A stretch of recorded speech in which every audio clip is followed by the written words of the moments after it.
राधे राधे। आप सभी को कैसे हैं आप लोगों? कमेंट बॉक्स में राधे राधे जरूर लिखिएगा। आज मैं आप लोगों के साथ शेयर करती हूँ कान्हा जी की एक छोटी सी रूटीन, जो कि स्नान से लेके भोग तक की रूटीन है। प्रातः हम कान्हा जी को स्नान करवाते हैं तो किस तरह से करवाते हैं, और सुबह मैं थोड़ी देर में कान्हा जी को स्नान करवाती हूँ, क्योंकि ठंडी का मौसम है तो 7 से 8 बज जाते हैं। लेकिन स्नान जब मैं सुबह करती हूँ तो सूर्य भगवान को जो है जल जरूर डाल देती हूँ, क्योंकि सूर्य भगवान को जल प्रातः ही देना चाहिए। 5:30 से ले करके आपको 7 बजे के अंदर जल दे देना चाहिए। इससे इसका रिजल्ट बहुत अच्छा आता है। आप वहीं देखिएगा कि अगर 8-9 बजे 10 बजे आप जल देते हैं तो आपके अंदर क्रोध बहुत रहता है। तो इस चीज़ का आप अनुमान लगा के देखिएगा कि आप सूर्य नारायण भगवान को जल जितना प्रातः देते हैं उतना ही अच्छा उसका रिजल्ट रहता है। सूर्य भगवान को जल दे देती हूँ, कुछ किचन का भी काम रहता है तो उसको निपटाती हूँ। इसके बाद मैं कान्हा जी को स्नान करवाती हूँ। कान्हा जी को स्नान करवाने के लिए वैसे तो पंचामृत से स्नान करवाया जाता है, लेकिन रोज़ जो है पंचामृत से स्नान नहीं करवाती हूँ।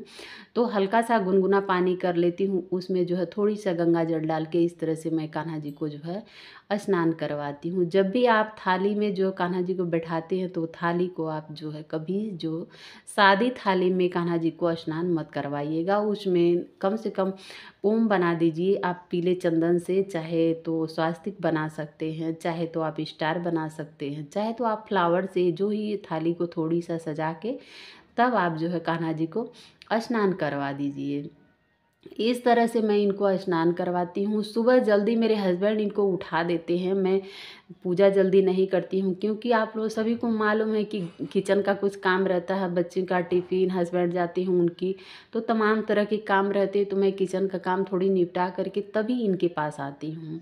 तो वो इनको मेरे हस्बैंड उठा देते हैं, कभी जल पिला देते, कभी दूध पिला देते हैं। एक छोटी सी टॉवेल से इनको उठा के बिठा देते हैं। इसके बाद जब मेरा काम ख़त्म होता है तो मैं इस तरह से आती हूँ, इनकी पूजा अर्चना करती हूँ। इनके पास आने से मन ही मतलब इतना हल्का हो जाता है। बहुत लोग हमारे घर में भी बहुत लोग मतलब हाँ पूछते हैं कि आप कैसे इनका रूटीन, मतलब दिन में इतना काम रहता है कि आप कैसे इनका काम कर लेती हैं। लेकिन मैं आप लोगों को बताऊं कि जब से ये हमारे घर में आए हैं, मैं इनको लेके आई हूँ, तब से ऐसे लगता है कि इनका काम होने के बाद हमारा सारे काम जो है बहुत जल्दी हल हो जाते हैं। पता ही नहीं चलता। मैं वैसे इनका सेवा क्या करती हूँ, थोड़ी सा स्नान भोग करवा देती हूँ। बहुत देर तक इनकी सेवा नहीं कर पाती हूँ। मैं भी पछताती हूँ कि टाइम नहीं मिल पाता है, लेकिन जो भी मिलता है थोड़ी मोड़ी इनके साथ टाइम बिताती हूँ, उतने में ही मुझे इतना सुकून और शांति मिलती है कि पूछिए मत। स्नान करवाने के बाद इनको स्वच्छ सुंदर वस्त्र पहनाना चाहिए और इत्र से इनकी मालिश करनी चाहिए। प्रतिदिन आप चाहें तो इत्र से मालिश कर सकते हैं, तेल से मालिश करिए, घी से मालिश करिए। इस तरह से कान्हा जी को रोज़, क्योंकि बच्चे हैं, बच्चे जैसे खेलते हैं टहलते हैं तो थक जाते हैं। इस तरह से इनकी जो है मैं मालिश करती हूँ। स्नान कराने के बाद पीला चंदन लगाना चाहिए। पीला चंदन इनको बेहद पसंद है। जैसे शिव जी को भस्म पसंद है और सफ़ेद चंदन पसंद है, वैसे कान्हा जी को और विष्णु भगवान को जो है पीला चंदन बेहद पसंद है। माता लक्ष्मी सहित विष्णु भगवान की पूजा करें तो आप पीले चंदन से ही करें। घर के मंदिर में जितने विग्रह थे सभी को मैंने स्नान करवाया। ये देखिए गणेश भगवान को मैं दुर्वा चढ़ा रही हूँ। आपको बताती हूँ कि गणेश भगवान की पूजा आराधना इतनी फलित होती है कि अगर आपका बच्चा जो है पढ़ने में कमज़ोर है, मैं ये नहीं बता रही हूँ कि मैं बहुत बड़ी ज्ञानी हूँ या आप लोगों को ज्ञान दे रही हूँ, लेकिन आप ये एक चीज़ थोड़ी सी करके देखिएगा। मान लीजिए आपका बच्चा अगर पढ़ने में कमज़ोर है तो गणेश भगवान की पूजा अर्चना इस तरह से आप रोज़ उनको दुर्वा चढ़ाइए। और वो भी दुर्वा दुर्वा आप लोग जानते हैं कि दुर्वा गणेश भगवान को कैसे चढ़ाई जाती है। बिना जड़ वाली दुर्वा चढ़ाना चाहिए, कभी जड़ सहित जो है गणेश भगवान को दुर्वा अर्पण नहीं करना चाहिए। और वो भी एक छोटी सी दुर्वा नहीं रहनी चाहिए, थोड़ी उसमें कम से कम 3 से 4 गांठ रहनी चाहिए। इस तरह से आप गणेश भगवान को जो है दुर्वा चढ़ाएंगे, बहुत ही अच्छा रहता है। अगर आपका बच्चा कमज़ोर है पढ़ने में, जैसे मान लीजिए पढ़ाई में उसका मतलब दिमाग नहीं चल रहा है, बहुत से बच्चे होते हैं जिसकी मानसिकता थोड़ी सी कमज़ोर रहती है, आप इस तरह से रेगुलर गणेश भगवान को दुर्वा अर्पण करिए। देखिए उसका दिमाग कितना बढ़िया। नहीं तो अगर आप उसी से थोड़ी सा बड़ा है, होशियार है, तो आप उसको स्नान करवाने के बाद गणेश भगवान की इस तरह से पूजन करनी, सिर्फ थोड़ी सी पूजन अर्चन करवाइए, देखिए उसका दिमाग बहुत ही अच्छा हो जाएगा। उसका माइंड बहुत तेज हो जाएगा। गणेश भगवान की इतनी कृपा होती, विघ्न हरता है, सभी के विघ्न दूर करते हैं। इनकी पूजा आराधना अर्चना से सारे कष्ट दूर हो जाते हैं। तो घर में इस तरह से पूजन अर्चन विग्रह गणेश भगवान की करनी चाहिए। इनको हल्दी और कुमकुम का तिलक लगाते हैं। क्यों लगाते हैं? क्योंकि हल्दी और कुमकुम जो है रिद्धि और सिद्धि का प्रतीक माना जाता है।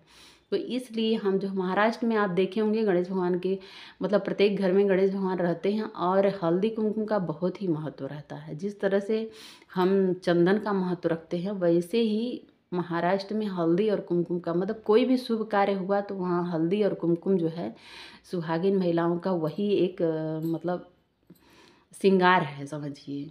तो इसलिए गणेश भगवान को जो है हल्दी और कुमकुम जरूर, जब भी पूजा आप कर रहे हैं तो पूजा घर में आप गणेश भगवान को हल्दी और कुमकुम से जो है तिलक जरूर करनी चाहिए। चावल के आसन पे उनको आसन दे के बैठाइए। इसके बाद दीप प्रज्वलित करिए और अगर हो सके तो आप गणेश स्तोत्र का पाठ करें, गणेश मंत्रों का पाठ करें। इससे जो है आपके बच्चे के ऊपर आप देखिएगा कि कितना बड़ा फोकस पड़ता है। बहुत ही अच्छा रहता है गणेश भगवान की पूजा आराधना अर्चना करने से। कान्हा जी हमारे बहुत ही नटखट हैं। ये समझिए जैसे आपके बच्चा जिद करता है और एक माँ समझ जाती है कि बच्चे को हमारे क्या खाना है, कैसे रहना है, इसको क्या देना है, कि इसको क्या चीज़ पसंद है। उसी तरह एक भक्त भी समझ जाता है अपने भगवान की बातें कि हमारे भगवान को क्या चीज़ की, क्या हम उनकी दी हुई वस्तु जो है हम क्या चीज़ उनकी सेवा अर्चना कैसे करें, उनको हम किस तरह से प्रसन्न करें कि प्रभु हमारे ऊपर जो अपनी कृपा बरसाएं। ऐसे होता है, एक भाव भाव होता है। आप ये तो मानते हैं कि लड्डू गोपाल की हम सेवा कर रहे हैं, लेकिन ये भी मान के आप चलिए कि ये भगवान हैं, ये भगवान हैं। जिस तरह से आपका बच्चा जिद करता है वैसे आप अनुमान लगाइएगा कि कान्हा जी भी बहुत जिद करते हैं। अभी देखिएगा मैं ये बांसुरी कैसे रख रही हूँ और हाथ से अपने फेंक दिए हैं। तो इस तरह से ये एक सहारा मतलब दिखता है। जैसे मैं कभी कभी अपना ही बात बताती हूँ कि अगर भोग लगाने जाती हूँ तो मुझे ये लगता है कि उनको ये चीज़ नहीं पसंद, ये चीज़ बनाऊँ तब वो खा लेंगे आराम से, ऐसे महसूस होता है। तो इस तरह से मैंने छोटी सी रूटीन आप लोगों के साथ शेयर की है। वीडियो के लास्ट में आप लोगों से एक रिक्वेस्ट है, अगर हमारी वीडियो आप लोगों को ज़रा सा भी अच्छी लगे तो हमारे चैनल को लाइक करें, शेयर करें, सब्सक्राइब करें, बेल आइकन के प्रेस को ज़रूर टच करें ताकि जो भी मैं छोटी मोटी जानकारी लेके आती हूँ आप लोगों तक वो जानकारी ज़रूर पहुँचे। अगर हमारी वीडियो पसंद आए तो हमारे चैनल को सपोर्ट करें। Thank you. मिलते हैं एक नई जानकारी के साथ, तब तक के लिए आप लोगों से बाय। और ये भी मैं बता दूं आप लोगों को कि मतलब कान्हा जी की सेवा और भाव भक्ति इतनी बढ़िया होती है कि आप अगर नहीं रखे हैं तो आप लोगों को रखना चाहिए, क्योंकि ये जो है एक बच्चे के स्वरूप में इनका पूजन अर्चन करने से बहुत ही मन को सुकून और शांति मिलती है। और आप उसका रिजल्ट भी देखिएगा कि जब से आप पूजन अर्चन करते हैं तो कितना बढ़िया लगता है मन को।